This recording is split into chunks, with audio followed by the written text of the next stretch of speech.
Hey, welcome back to the Group Project Podcast. This is episode number 58, and I am super excited to have none other than the Dr. Noreen Bush, the superintendent of the Cedar Rapids Community School District, joining me today on the Monday after spring break, which is one of the busiest days of the year. So, Dr. Bush, Noreen, can I call you Noreen? Is that okay? I Or hope that you do. And don't call me doctor. I'm almost there, but haven't quite finished that oh, dissertation yet. So okay, okay. close. I'm so A close. ABD, is that what they call it? I'm Is that there. That's me. That's me. Well, Noreen, thanks so much for joining me today. I have really enjoyed our pre-show for like the last 15 minutes. Gosh, your personality is dynamic, and I can see why people in the Cedar Rapids schools just love you there. Let me just do a couple quick hitters with your bio here, and then I'm going to let you kind of just share your educational and leadership journey here, how you've got to this point. You bet. Superintendent of the Cedar Rapids Community School District. And Noreen, about half of our listeners are in Iowa, and the other half are just all over the United States. So I'm going to just share a few facts about your school district. And if I'm wrong on any of these, you can correct me. But when I looked it up, I saw 31 schools, 17,000 students, roughly. It's the second largest school district in Iowa. I believe I saw about 2,500 staff. More like Okay. 3,300 staff. Yeah. Okay. So 3,300 staff. So I can't wait to kind of ask you, I mean, for me coming from a district of 1,500 kids and 3 buildings and 250 staff, like I just want to hear from you, like what that is like and we'll dig into that. But and you've kind of within the Cedar Rapids schools, I don't want to steal your thunder, but you went from associate soup to deputy superintendent to interim superintendent and now to superintendent. I can't keep a job, Jared. I can't keep a job. You just keep working your way up. I mean, pretty soon you're going to be the board president as well or something. I don't know, but Yeah, I don't think they'll let me be my own boss, but you never know. But yeah, I'll say this. Super proud to serve the district from which I graduated. And if I should ever be so lucky to be a citizen in this town and be elected to serve on our school board, maybe that's in my destination in retirement. Very, very proud to serve our district. Awesome. And the first female superintendent in Cedar Rapids, which we're also going to dig into what that's been like. And, I could keep going here, but the other big thing that just happened, I saw it in the news a couple months ago, and that really was like, oh, I got to reach out to Noreen and ask her if she'll come on the show. The National Female Superintendent Award from the American Association of School Administrators.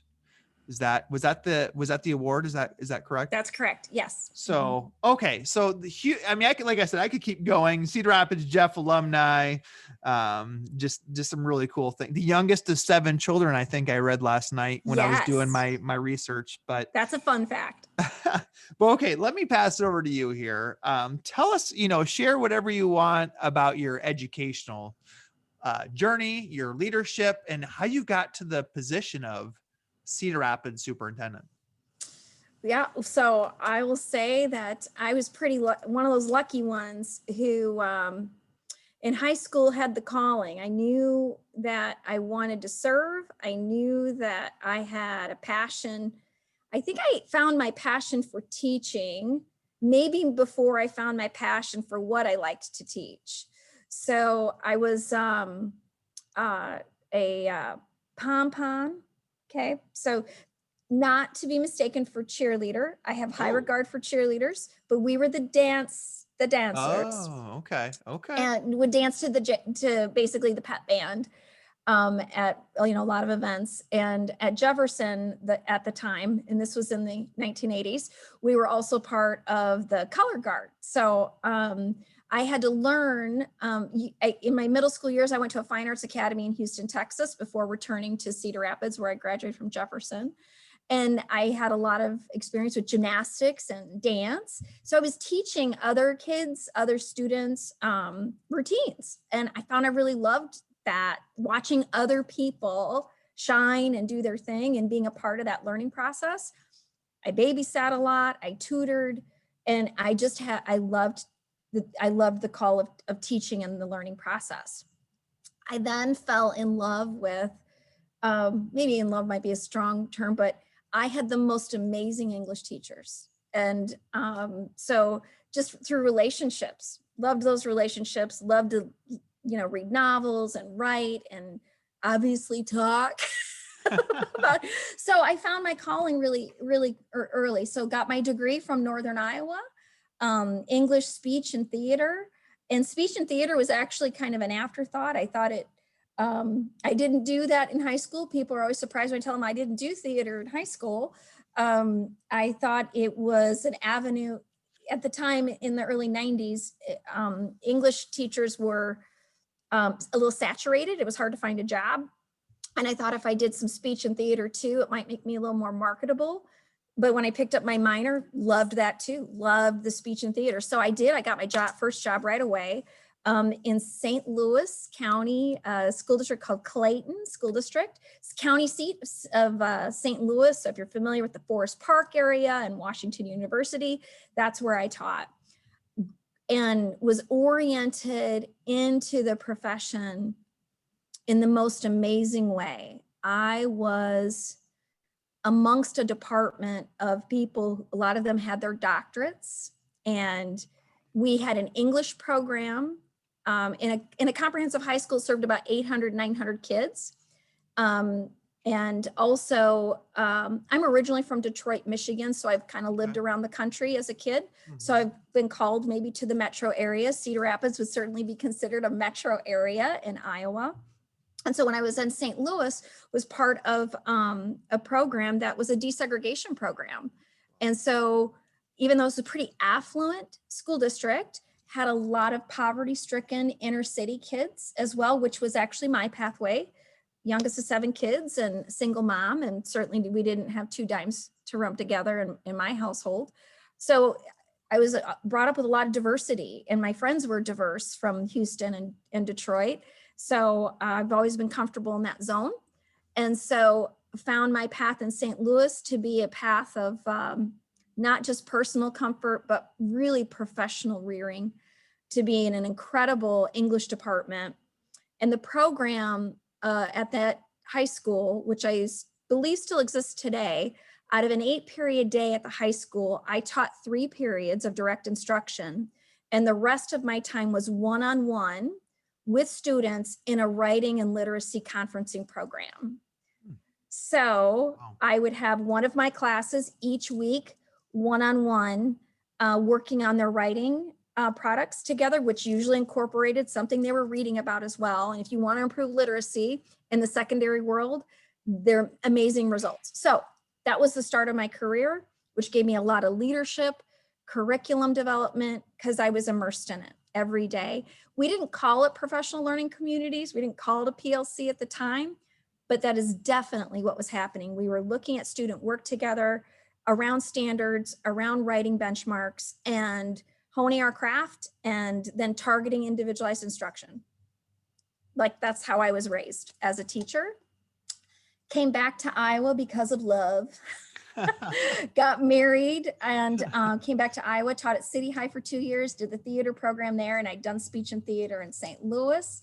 Loved the Little Hawks, but we lived in Cedar Rapids, and my husband taught at Prairie High School and came back to the Cedar Rapids area. And I also started teaching at Prairie. We taught together there.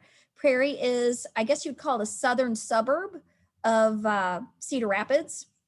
It is not a Cedar Rapids Community School District. It's a separate school district called College Community. And that's where I started my formal leadership work. I got my master's through Drake, got my first admin job as associate principal at Prairie High School. And so a lot of my experience was high school experience. But started kind of some summer school programming with middle school work. And then at the time, my husband and I moved to the Mount Vernon area, which is just home of Cornell College in Iowa, just outside of Cedar Rapids, about 15 minutes to the east. And they had a middle school opening, and someone tapped me on the shoulder from the community there and said, "Hey, might you be interested in that?" And I didn't know if I was ready for that lead seat yet. I loved being part of an administrative team and being that associate principal, but pursued that, and boy, did I love middle school. love middle school. And it was a 5th through 8th grade building. Great experience there.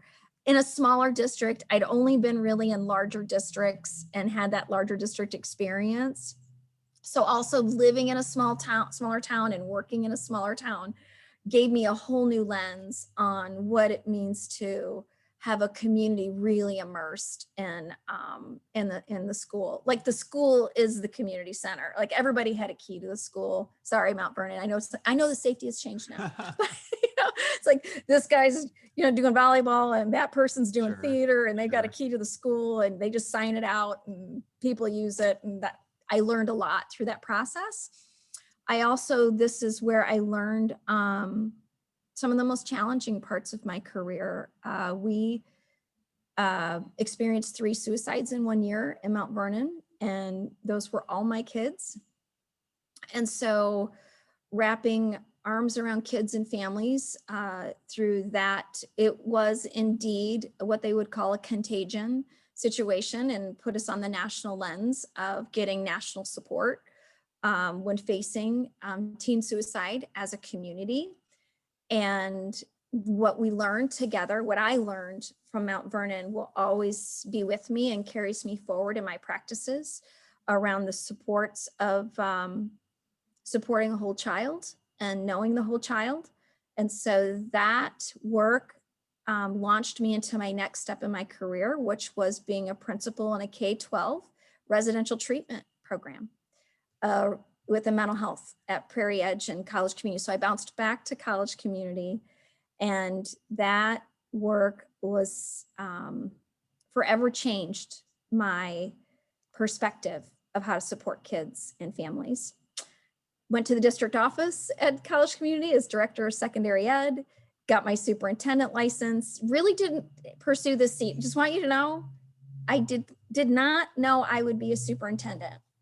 And through my, so I'll say this is for the listeners out there wondering, do I want to be a superintendent someday? Love it. Let's hear it. Boy, do relationships matter on your journey. In every single one of these moments that I've just described, I have friends and colleagues and families and former students that are still on this journey with me, and I'm going into my 28th year, and people from my first year teaching are still part of my life. And so I think that's the great thing about our profession, is we have those experiences and opportunities. Mm-hmm. But I didn't know I wanted to be a superintendent. And I had a conversation with a good friend, colleague, and supervisor, John Spear, who's the chief admin now at the AEA, but was current superintendent at College Community. I was like, I'm not sure. I'm in this director role. I love it. Do I do the superintendency? Because this is like the work I love doing. And he said, it can't hurt you. It might cost you something, but it can't hurt you. And if there's ever an opportunity that has that title superintendent in it, without the license, you won't be able to do it. Mm-hmm. So, think about it. Well, they started a cohort at Drake at Grant Wood that year for superintendent license. And that's the only reason I said yes, because it was in my backyard. So and I had a good friend, colleague, Josh Lyons, who was a regional administrator at Grant Wood at the time. He's now working at Solon as their director of teaching and learning. And Josh is like, come on, we did our master's together. Come on, just do it with me. And I was like, okay, if you do it, I'll do it. So having that kind of relationship, I think we've all experienced that, of like, all right, man, I'm your accountability partner. We can do this together. And just got really close with that cohort, which was very similar to my master's program at Drake. Just got super close with that cohort of people. And so through that, got my license. And so we also had to have a mentor through that program. Dr. Brad Buck had just started at Cedar Rapids. I know Dr. Brad Buck from high school. Brad and I went to high school together. Wow. He's 2 years my elder. I'll just say that. I am the younger of the two. And Brad graduated with my sister, and we,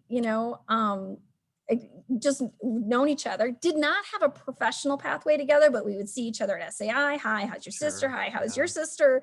Kind of like family reunion. And so I called Brad when I started my superintendent program, and he just started at Cedar Rapids. And I said, hey, I need a mentor. It can't be within my district.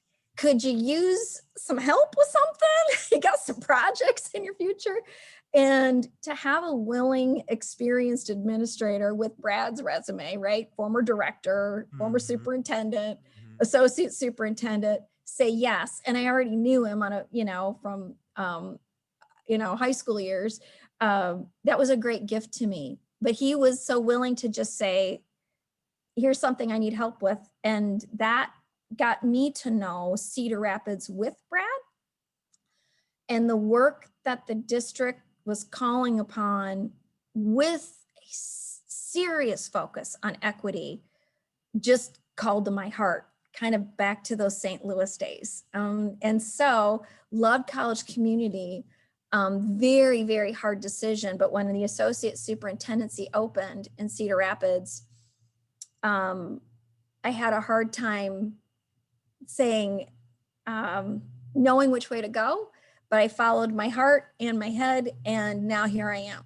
So that's kind of, I know it's a long journey, but there's a lot of people who've influenced my path. And so if I were to say those themes, nothing can replace a personal relationship, and whether it be with kids or families and colleagues, it matters. And having those mentors in my life it's been the taps on the shoulder, things that I didn't necessarily see in myself, but somebody else saw it. It's like, you should think about.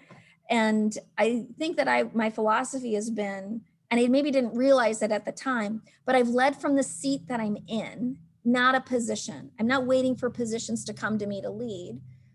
Just lead from the seat that you're in, be passionate to serve others, and things happen. It's just crazy to hear how many of those tap on the shoulder stories there are, or what you described about like that colleague who pushed you to take the class, like you didn't even think you wanted to do the superintendency. And then you, luckily for Cedar Rapids, or for you, that Drake started the program in your backyard.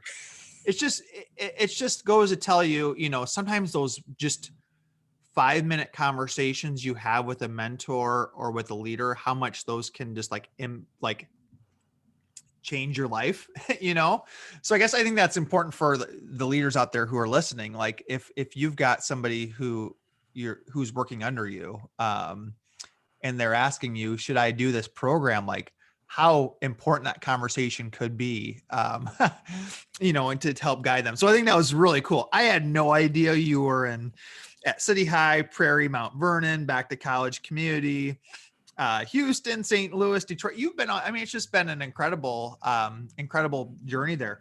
Here's a question I have for you that a lot of people out there listening have. We've got a lot of principals or like superintendents who are leading, 3A districts, or buildings of, 1,500 kids. I talked about it earlier. You've got 31 schools. You got 17,000 students. You've got 33,000 plus staff. I'm just curious. I know this is like a question that a lot of leaders get asked and there's no right answer, but what does a typical day, or if it's too hard to say typical day, what does a typical week look like for you? I'm just curious at that level. What are your job duties? How do you spend your time? So I think I can give a little bit of perspective too, from my Mount Vernon days to the seat that I'm in now, right? Just a little bit of a difference. Because the district office, the superintendent office was in my building as a middle school principal of Mount Vernon. It's like I was seeing as my whole staff saw the superintendent every day, Yeah. So little different context of a district this size. And so I would say systems and structures help generate the behaviors you want to create and the culture you want to create in any leadership seat. And so we have some pretty tight systems and structures for alignment reasons and for cultural reasons, and building a contagious culture that is student focused. And our vision in Cedar Rapids is every learner future ready. So Jared, you're gonna have to play along with me because I make everybody do this. Anyone who knows me, this is what you're gonna do. I say every learner, you say future ready. Every learner. Future ready. Cedar Rapids. That's what we're about. Okay. So this is so unpacking that and what does that really mean? Mm-hmm. So that means we have our superintendent cabinet team. It's a pretty big team. There's a dozen of us sitting around making decisions together in really deep collaborative conversations. And then there's an executive director of elementary, an executive director of middle schools, an executive director of high schools, a deputy superintendent, director of teaching and learning, director of special education, HR, business services, CFO, communications, digital literacy, and IT. I mean, this is comprehensive team. And also on our cabinet team, meeting once a week, is our union leader. She's right there with us. And we are having, how are we doing this work together conversations. So with that is then a good colleague of mine always reminds our team, a member of our team reminds us about the cascading effect. So knowing any decision that we have is then going to go to buildings and departments. And then eventually, where does it land? Of course, it lands in our classrooms or in our buses or on our buildings and grounds team in their daily work. So whatever we do, we are very acutely aware of the interdependence of that work. I think that's universal in application of when I was in Mount Vernon versus when as a superintendent in Cedar Rapids. The difference is probably how quickly that cascading effect happens. When you're in a smaller district, it goes from one mouth to another ear and it's the next day. In Cedar Rapids, it might be a little more delayed time, but in the end, what do we want? Where that information lands, where the implementation lands, where the decision lands, what do we want that universal understanding to be? So that is, I think, universal no matter where you work, is systems implementations. What's the messaging? How are you sending that message? And always starting with the why and the purpose. This year has, if it's taught us nothing else, it has taught us how essential communication is when managing crisis and systems changes. Love it. Love it. So, the cascading, help me understand, are you able to kind of describe that process of how a decision's made in your cabinet and then how that funnels down into the departments, into the buildings, I don't know if that's, you're nodding your head yes, so maybe you can give us a little insight. I know what you're talking about, being in a smaller district where you share something and it's in the buildings that day. I just kind of maybe explain that, or if there's some specific processes you have in place to make sure that cascading happens at a high level.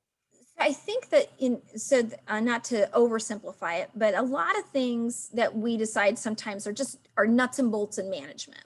Mm-hmm. And then the heavy lifts are school improvement processes and teaching and learning and curriculum and even professional development for everyone, what that looks like. So so my team, our team here makes fun of me because I like to use this graphic organizer always of these concentric circles. they're like, oh, she's busting out the circles again. and so at the center of the circle is the classroom teacher and children, that most important relationship, right? And then from there, you have a PLC. So that's that group of support that surrounds that individual teacher. And then there's the building level support. And then there's this tweener spot of the building horizontal community. So we have 21 elementaries, and we have 6 middle schools, and we have 3 high schools and 1 alternative high school. And now it's really 32 schools, Jared, because we now have a virtual academy. Okay. And that's K-12, will be K-12 next year. It's been 6-12 this year. And then we have this district layer as well with multiple departments. So if you think about the center of that circle, if the teaching and learning department, which for us is, curriculum and instruction work, makes a decision about assessments, but didn't line that up with the digital literacy team, and this is maybe a digital assessment, then the information comes to the center for that teacher from the teaching and learning department, and then they get another communication from the digital literacy department. And oh, by the way, if you've got accommodations, here's now the communication from the special ed department. And so for a teacher, it feels like boom, boom, boom, boom, boom, and too much. So what we try to do is on that outer circle, who needs to do what, and who is going to be that central point of communication so that the teacher doesn't feel that cascading effect of now I'm hit from the left and the right and on top, too much information. And by the way, you're sending it all via email, which I don't have time to read. And how do we do, we just try to be more cognizant of that experience.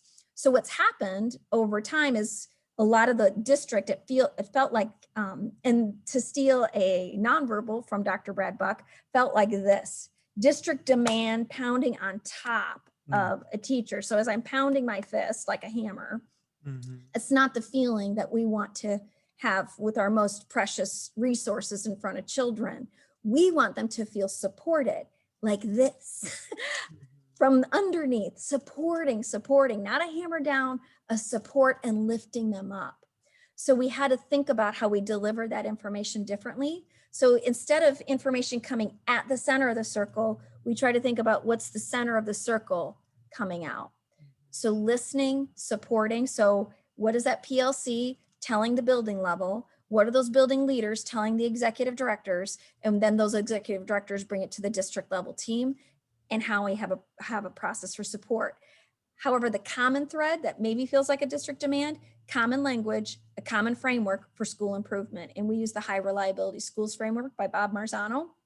Leading and lagging indicators at the district level and at the building level, you want to see system alignment, common language that can propel that. And so now we can more easily do school support instead of district demand. There's so much to dig into there. When I took this job here at South Tama, I called Brad when he was still at Cedar Rapids. And I said, hey, he talked to me about the high reliability framework. And I'm like, oh, this is good stuff with the, stuff. But I'm gonna ask you one more systems related question here. I hope I can ask this correctly. I'm just curious, how many administrators do you have in your district roughly? And I know that's kind of like how do you define that? But what would you, when somebody asked you that, what would you say? So we have an executive council, which includes certified administrators, non-certified administrators, managers, and coordinators. So what would those kinds of jobs be, right? So district level administrators, superintendent, deputy superintendent, executive directors, certified administrators who oversee school operations. Non-certified administrators would be like our communications director, our HR director, our CFO, okay? Who also could very well be certified administrators, but it's not required for those roles. Sure. Principals, assistant principals, and then our food and nutrition manager, our transportation manager, our buildings and grounds manager. So all those, about 80 people. Okay. So here in my role, I know how, in every role I've been in, whether it's assistant principal, superintendent, I know how important it is that each of those administrators is a strong administrator. And if they're not a strong administrator, that building or those teachers underneath that administrator are going to struggle. I feel, right now in my role, I oversee basically 12 administrators, and that it's a blend of certified, non-certified. But how, from your role, I feel like you clearly articulate your vision. You clearly articulate what should be happening in your school. And that vision is every learner future ready. Yeah, future ready, right? But I'm sure you have high expectations for your staff. How do you create an atmosphere in your district where you kind of are? How do you ensure that your 80 administrators are performing at high levels? Like, what is that system? How do you create that system where you kind of know that these people are performing at high levels? So creating a culture of collaboration, common vision, and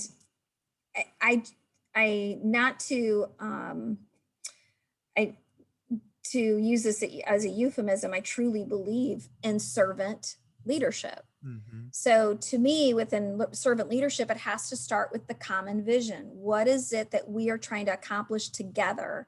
And can every single one of those 80 administrators articulate that?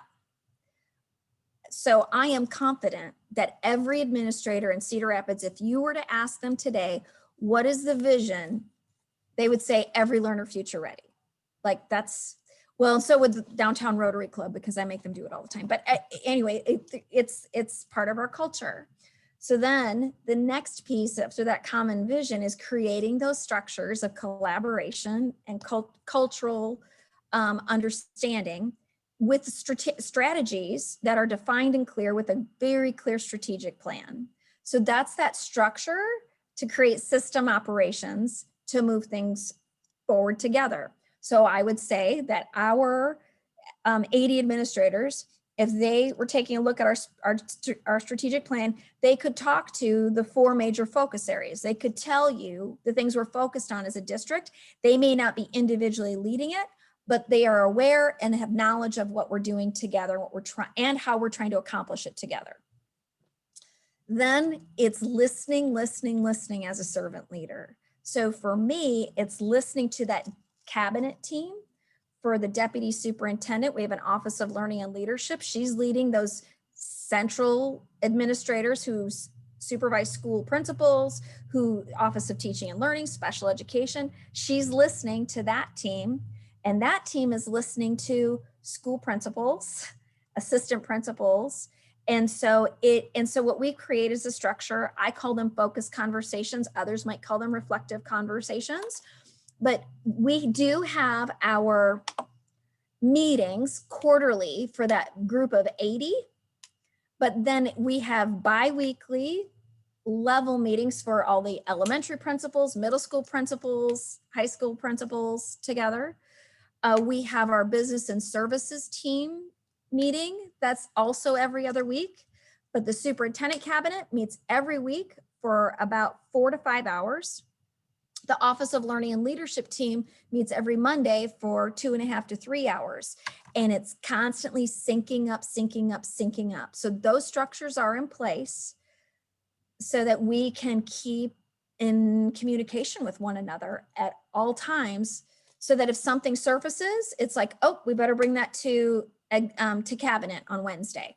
So that then we have communication plans when we leave that meeting, all hands in. What do we understand? And then what are we taking to our other teams? So it's a lot of system design. But what's really cool, so this is the thing I miss the most is I don't get the opportunity to directly supervise principals anymore. I love that. It's working right with the schoolwork. But when I would be able to meet with the principal on a focused conversation, it's what's your school improvement plan? What's going on? Any hot topics coming up? How can I help you? And so it was a designated time for that administrator to reflect on their leadership, what's going on in their building, their school improvement plan, where their struggles are, where their celebrations are. And then also with that structure, they're more than likely, I think they're more likely to then call you when they need help. Give me a hand, help me out. So I would say I had those structured focus conversations, but I was also talking to principals every day about something that was happening in their building when I was supervising principals.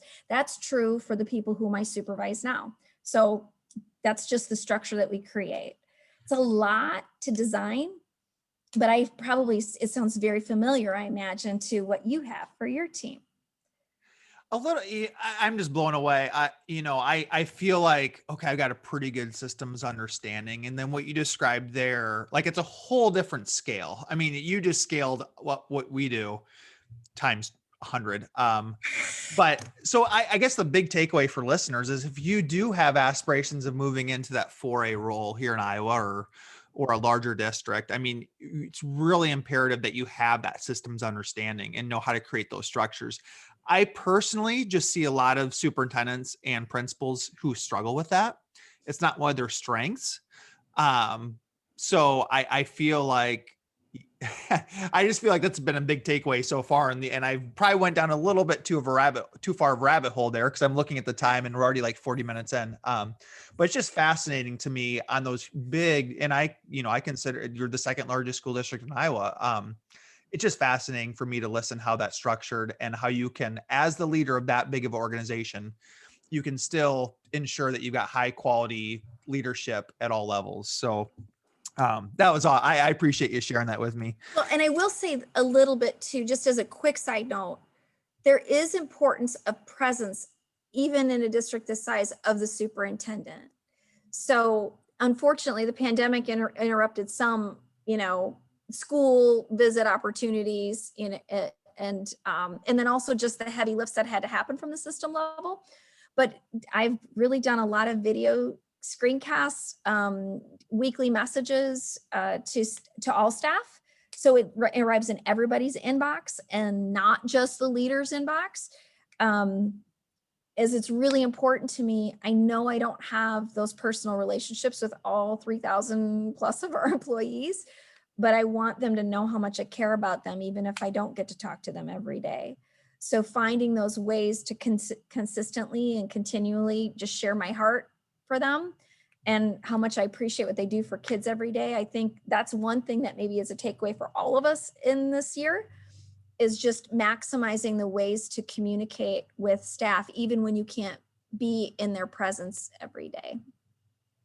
So I'm going to shift gears a little bit, if you don't mind. Sure. One thing I asked you before the show is if you didn't mind, was sharing about your experience. You're going through some cancer right now. And I mean, that's been, I really appreciate you coming on the show. I know I reached out to you a year ago, kind of when things were kind of just becoming fresh for you. And we both agreed it probably wasn't the best time. And now you're back here, and I just am so thankful. But I know people are kind of curious, like how that's going, maybe what that experience has been like, and then what you've learned from that experience.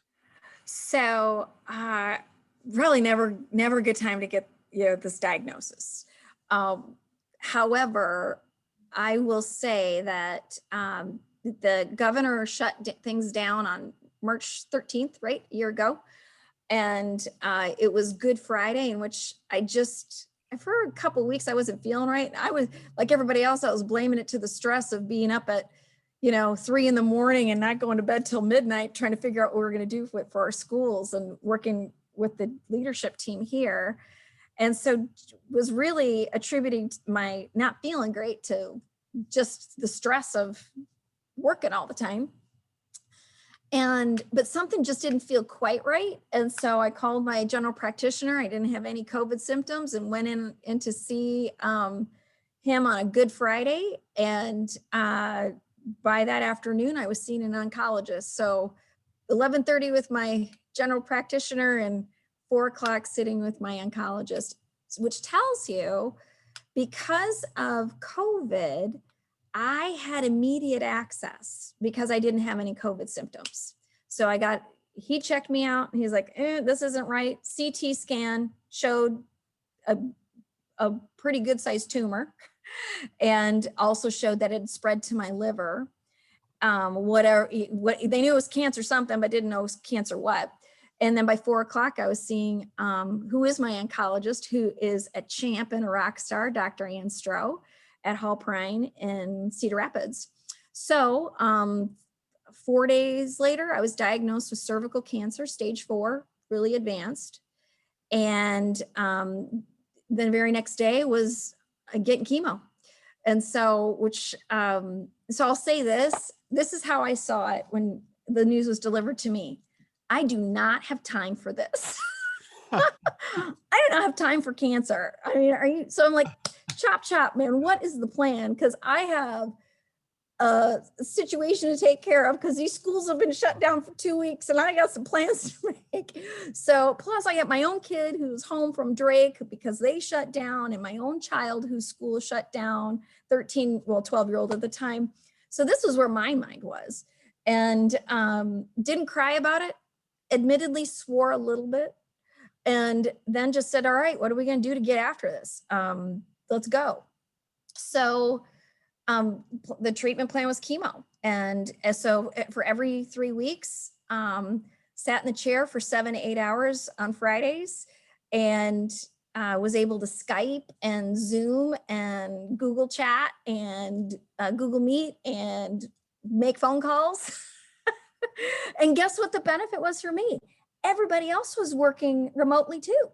So I was able to work from my home as everyone else was as well. So yeah, didn't want the diagnosis, but the pandemic did me a few favors in that time. And so went through heavy treatment for 18 weeks. And then at the end of July, finished my last heavy round of chemo. And then in August, dormant cancer, whoop, whoop. But my kind of cancer, pretty predictable that it could come back if not continuing with what's called targeted treatment. So did targeted treatment 5 rounds into November. That was not a match for me. Cancer did resurface in my liver and lymph nodes. So switched to what's called an immunotherapy. You may have seen commercials for Keytruda. And so on Keytruda, did 4 rounds of that, doing something maybe, but not enough. And I was a candidate to go back on chemo. So I've been on it now for 3 weeks, and we'll do my 2nd round this Friday. And we're going to get cancer out again and let the immunotherapy get a better chance at getting its legs. So here's the deal. I've been able to work the entire time, and for many reasons. I said before, and I'll say it again, relationships matter. And I have the most incredible support systems.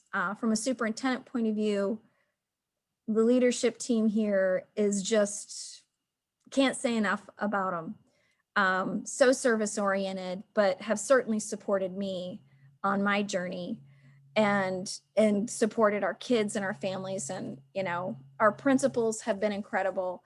Our community, holy smokes, the amount of support and love and prayers that I receive, I am so humbled. And I'm the youngest of 7 children. You've already said it.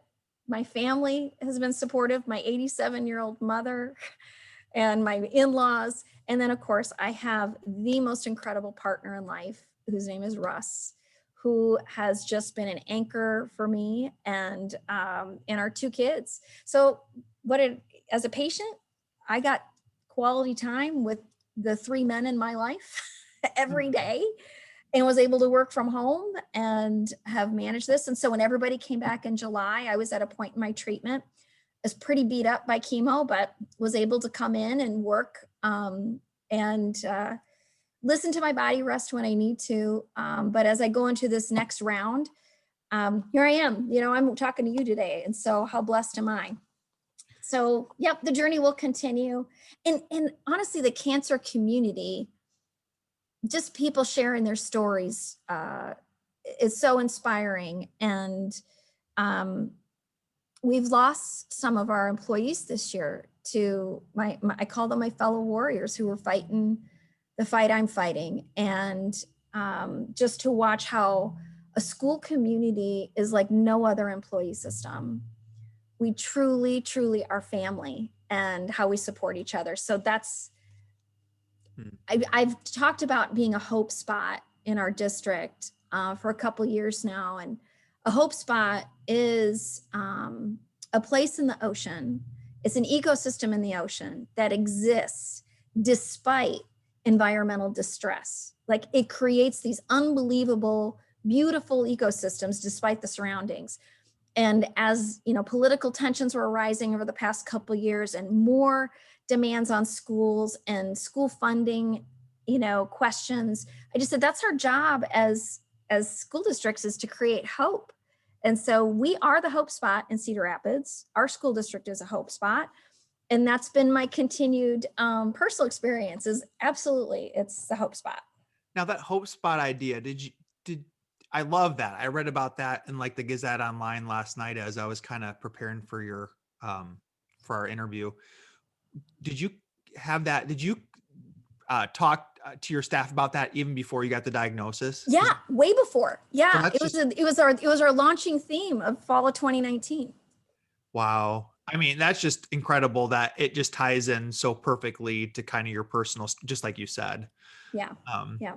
So I feel like we could, you know, I would love to spend more time talking about, I mean, just such a motivational story. And you know, we're pulling for you, obviously. And it's just incredible. You know, one thing you haven't even mentioned, I think we mentioned it briefly before the show, was the fact that we had a storm that went through the district, both of our districts, but your district got hit pretty hard. Hey, it was a question on Who Wants to Be a Millionaire last night, is what's a derecho? And then there were 4 answers, and they didn't know the answer. And I was like, anybody from Cedar Rapids know that answer? But yeah, all 34 buildings damaged, 31 schools couldn't open doors. Last to open was Kennedy in January, but everybody's back in now. And that too has been $50+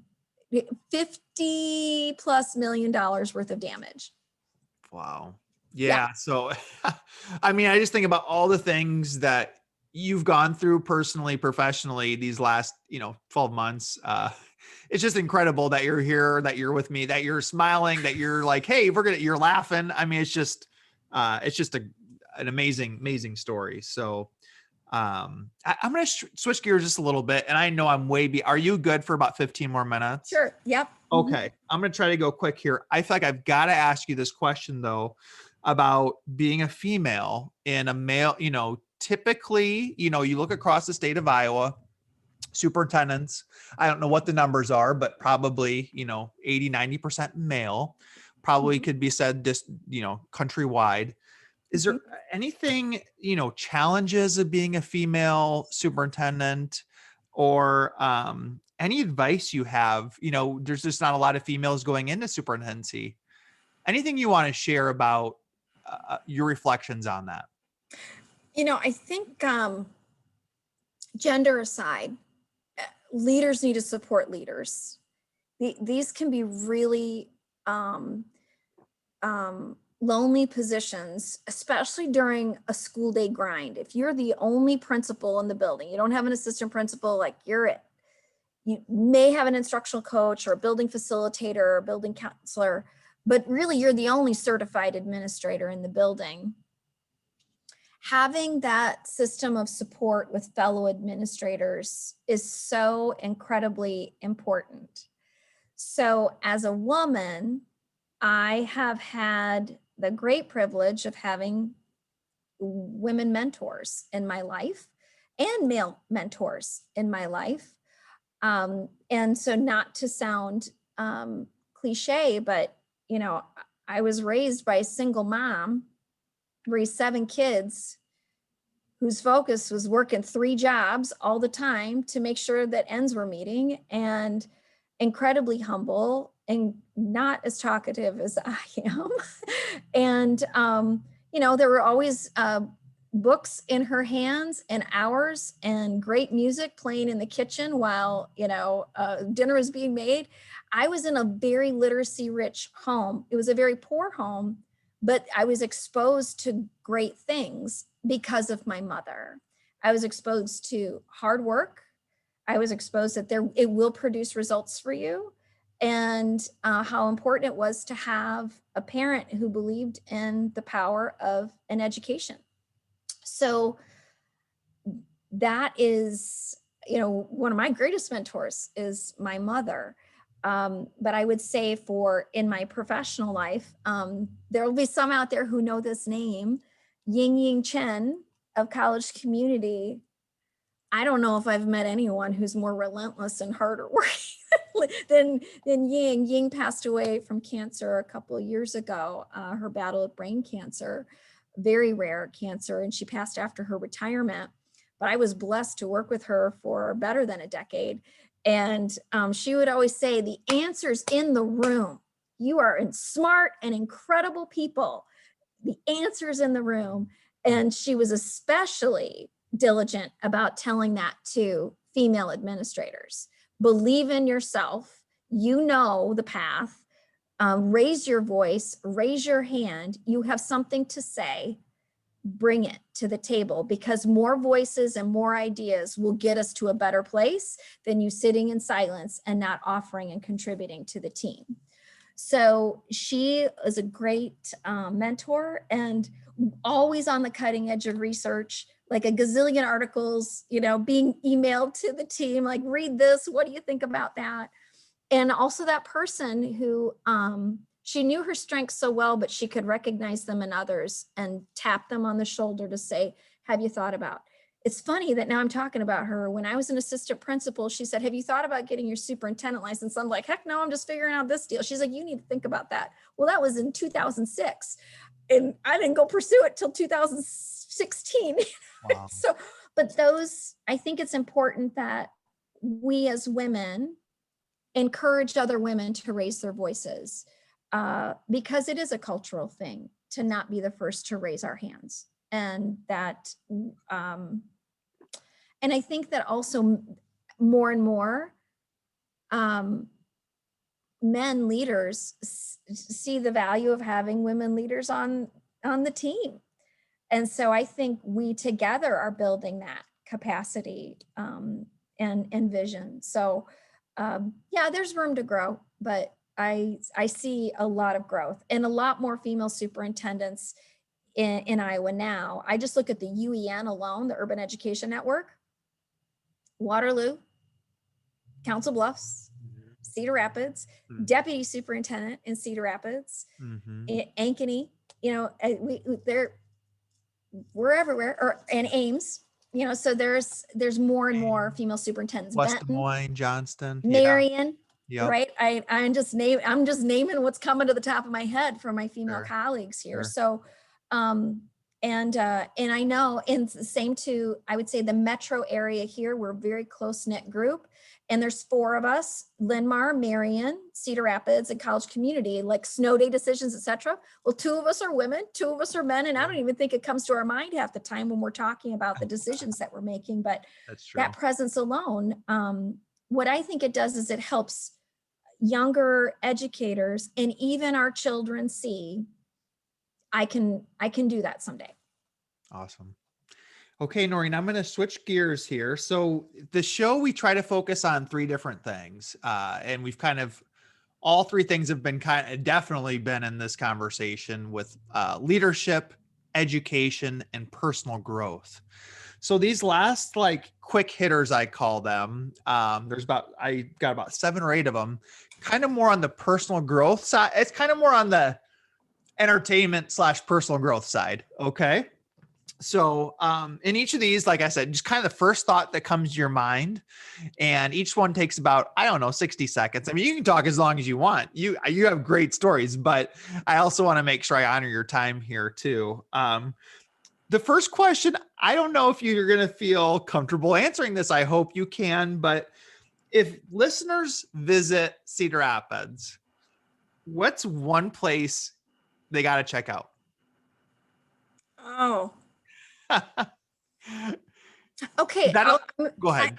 I might go a little different path here, but we are the this for the state, we have the African American Museum of Iowa is right here in Cedar Rapids. And if you have not visited the African American Museum, you need to know the history of African Americans in Iowa. Great place, absolutely fantastic CEO there. Lanisha Cassell will treat you to a great understanding of African American history. So I would say go to the African American, and we also have the National Czech Museum here too. So, yeah. and they're right next to each other. Okay. And you could hit Nubo to get good food. Okay, I was going to ask you. Okay, I wasn't going to let you leave without giving one restaurant recommendation. So is that your restaurant recommendation? Well, so Nubo is an area. There are several restaurants. Okay. So I have several favorites, but Lionbridge Brewery, slammin' nachos, man. Okay. Really good nachos. Well, Janelle Brower, you mentioned her earlier. Yeah. Over at Marion. She recommended a pizza place up in Marion. And I like, ever since you mentioned, I haven't gone up there yet. It's been closed a little bit for COVID. It's Zoe's. Zoe's.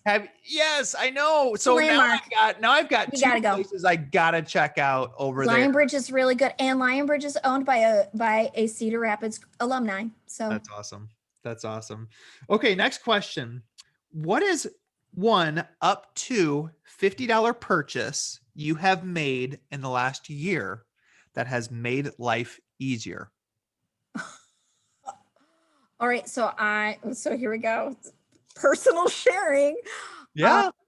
So I've gone through a little bit of pain with my path. So I have this amazing heating pad that my father-in-law researched for me. I can't even tell you the brand, but it is awesome. However, I will say even past my pain path, cold winter below zeros, my husband doesn't like things to get too hot, and I like to be on the warmer side. So if you want a nice little heating pad, I would be glad to share the brand, but it's really nice size, awesome purchase. And then another thing that's made my life easier, here we go, a double insulated cup with a straw. I drink a lot of water, and it's made my life more accessible. I will say that.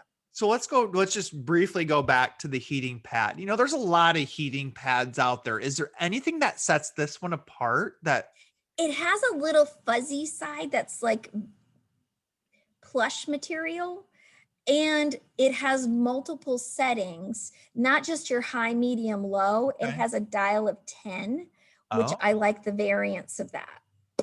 Nice. Okay. In the size. So like, it's not a little thing, it's a big thing. Okay. Yeah.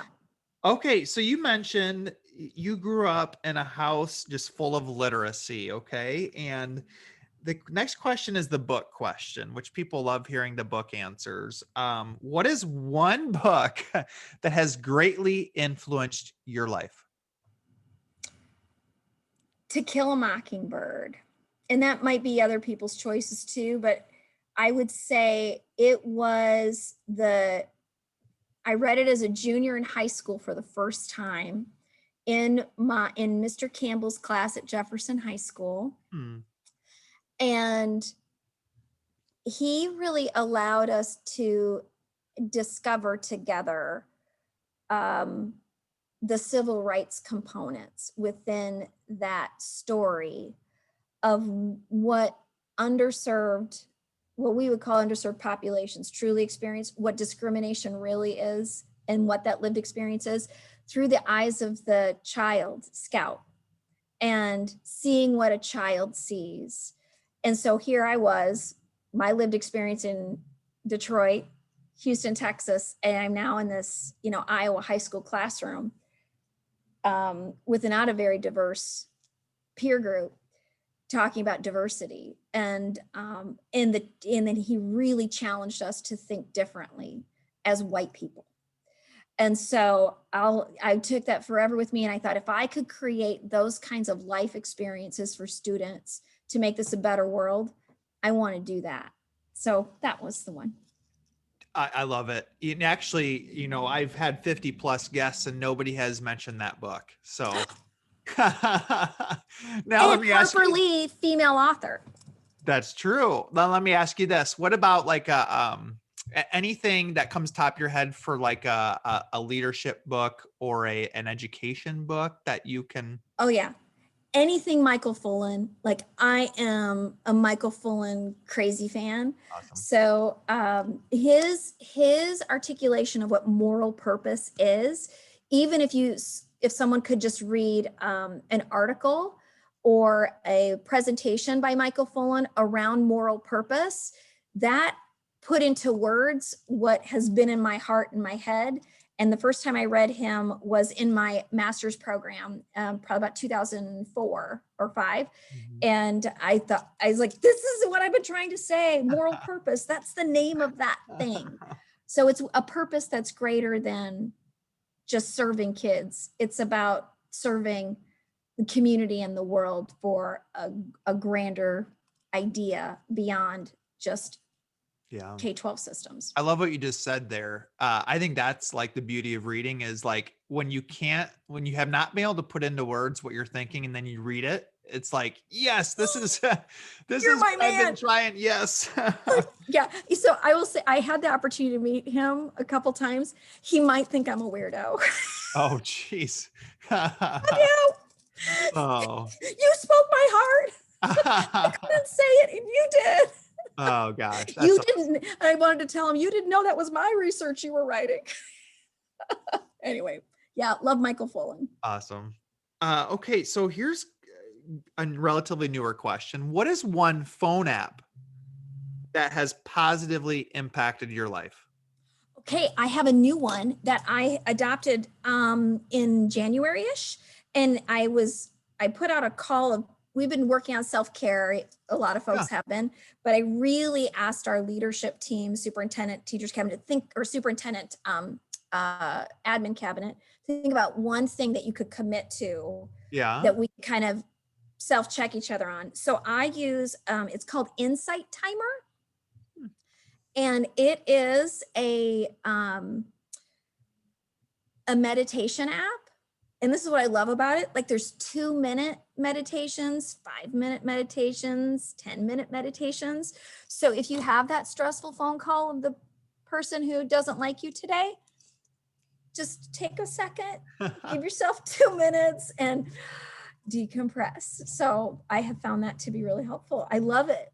I would say 1 in every like 8 guests talks about some sort of mindfulness or meditation. So I know it's kind of a novel idea in the Midwest. I guess you could, I don't know if that makes sense or not, but there might be something there. If all these people are saying like, hey, a lot of people are talking about different apps that they're using to kind of guide that. I would definitely recommend listeners check out whether it's Insight Timer or Headspace or My Calm. life, there's many of them, but I like this one because of how acute it can be. It's like I can afford 2 minutes right now. Absolutely. Yeah. Okay, next question. Well, since you're you're a local Iowa person here, so I can ask you 2 questions here. So you're driving down 380 or 80, whatever it is, and you want to go to a gas station. Which one what are you looking for on the sign? What's your go-to gas station? I'm a creature of habit with that. I think it's like so when I'm driving to Des Moines to see my son at Drake, it's the Grinnell quick stop right there, or the quick shop, whatever it is, KWIK, that one. Okay. Grinnell. It's easy access. I'll say, to me, it's about how easy can I get in to your parking lot and how easy can I get back on the interstate. I kind of don't discriminate about which stop it is. I don't want to have to go left and across the highway So true. and come back. I want to get, and I need to know that you've got great fountain pop.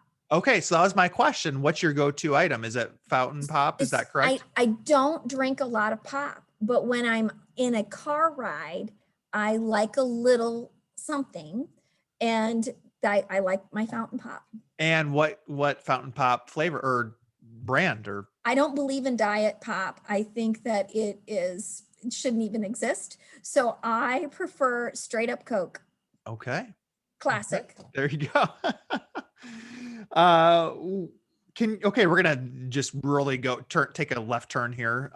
And can you recall a job? I mean, it seems like you've gotten every job you've ever wanted. Can you Not true. Not okay, true. so that's what we're gonna talk about for a minute here is, can you recall a job you applied for but did not get?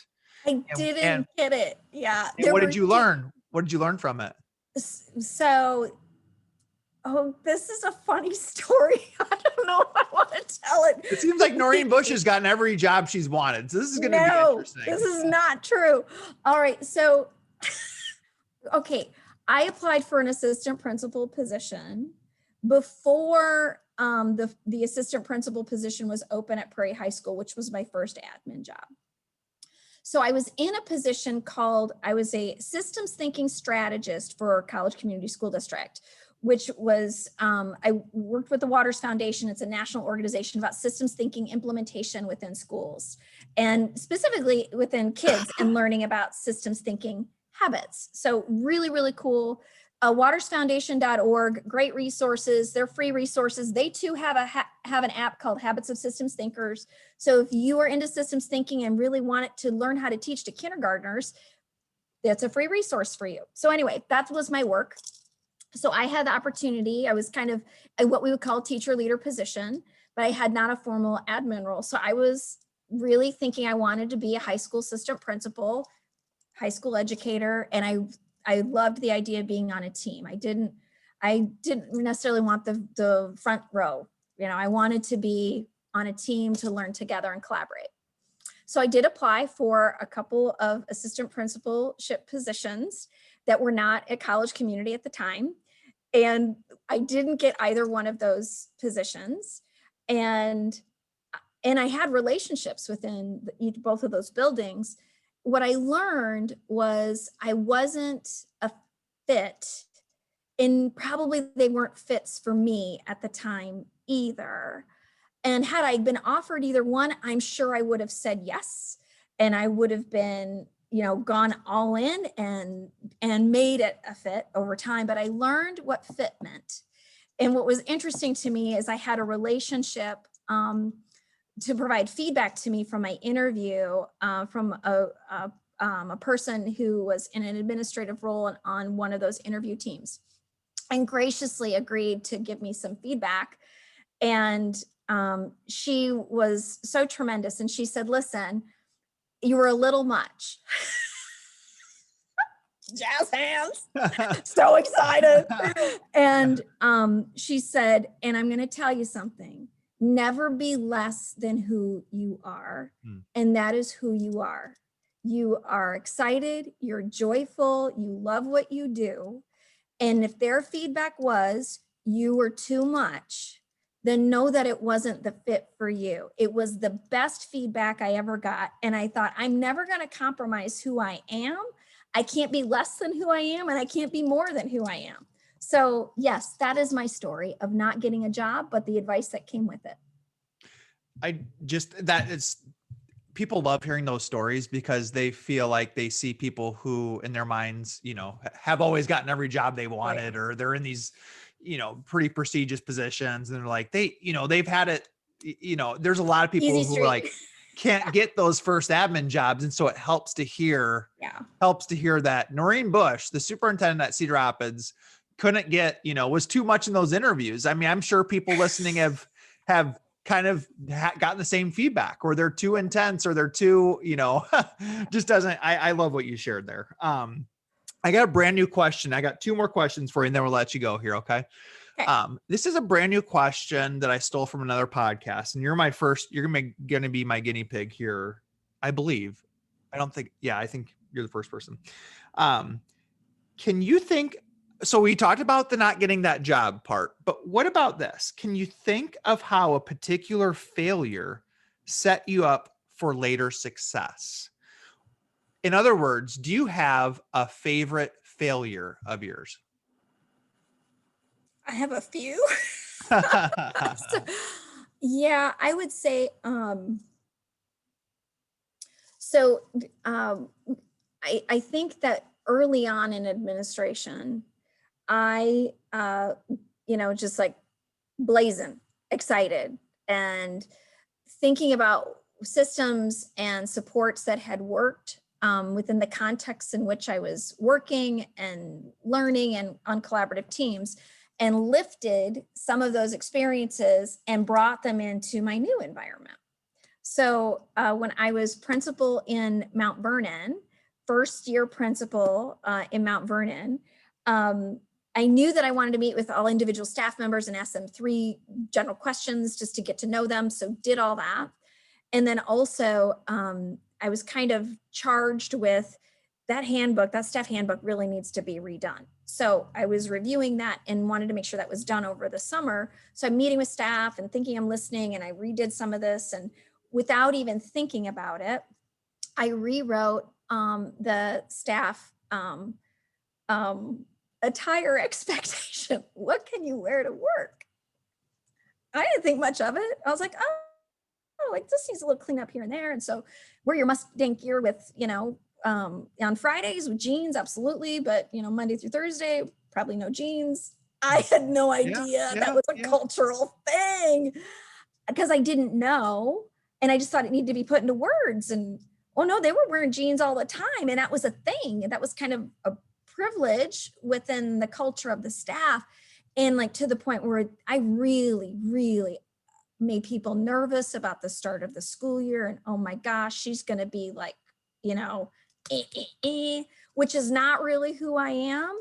Mm-hmm. And just a learned lesson was if you have to rewrite a staff handbook, have staff do it with you. As a new administrator, don't do it in a vacuum thinking I'm saving people time by not asking them to be part of this. I'll just get it done. No big deal. Email it out. They've already read most of this. I just needed to grammar tweak it a little bit. That was a thing that I didn't realize was a thing, but it was a thing. And so it was a backpedal. And I just said, oh my gosh, sorry. But also, okay, let's talk about this. Why would we want to have professional dress defined? What does that look like? Why do we want to wear our Mustang gear on Fridays? So it was a very good learned experience for me. I love that. That's such a great example because I know more than a few administrators have fallen into that trap of coming up with some new expectations right away in a vacuum, like you said, without staff input, and then it just backfires. So that's a great example. Last question here. What is one big goal? You've got a lot of things going on. What is one big goal you're currently working on? Kicking cancer in the tail. There you go. I kind of figured, that might be it. But gosh, I can only imagine. Well, I'll say that I would, if for any employee who's going through this kind of health journey, I'd want them to say that. Absolutely. So I'm going to say that for anyone else out there on a health journey. But absolutely, we have, goals, but they're not my goals. They're our goals as a district. So my personal goal right now is to keep my focus on being healthy for other people. Sure. Well, we're really pulling for you. Is there anything, we covered a lot of stuff. I kept you way too long. But is there anything else that you wanted to share real quick before we go, or we didn't get to? No, I thank you for in the invitation, and I may have talked too much.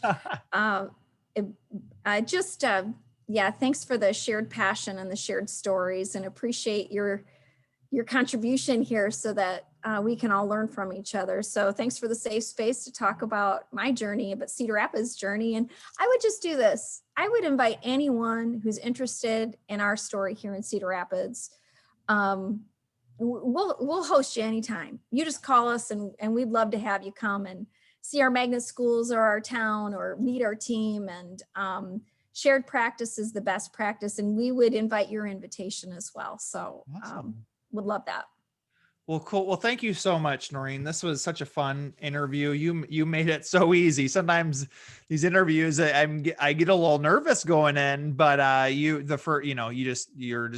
personality is outstanding, and it's just awesome to hear your story. So we really appreciate your time. Again, if you're just tuning in at the very end here, this is episode 58 with Noreen Bush, Superintendent of the Cedar Rapids community school district. So Noreen, I will let you get going here, but enjoy the rest of your week, and just keep doing the great work out there. Okay.